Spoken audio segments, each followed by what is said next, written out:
عن أبي هريرة رضي الله تعالى عنه أن رسول الله صلى الله عليه وسلم من حمل علينا السلاح فليس منا ومن غشنا فليس منا رواه مسلم।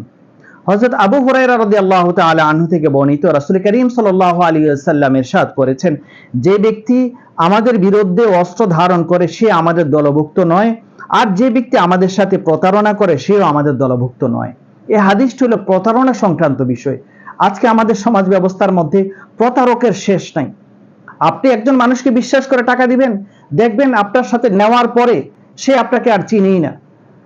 আপনি একজন মানুষের সাথে ভালো একটা কাজ করতে যান, ভালো কাজ যখন আপনি করতে যাবেন, করা শেষ হয়ে গেছে, তার স্বার্থ উদ্ধার হয়ে গেছে, ওই ব্যক্তি আর আপনার কাছ থেকে চিনেই না, আপনার কাছ থেকে দূরে চলে যায়। এই জন্য হাদিসের মধ্যে আল্লাহ রাসূল সাল্লাল্লাহু আলাইহি সাল্লাম বলেছেন যে সে আমাদের অন্তর্ভুক্ত নয়, সে জাহান্নামী। অতএব আমাদেরকে হেফাজতে থাকতে হবে। আল্লাহ তাআলা হেফাজত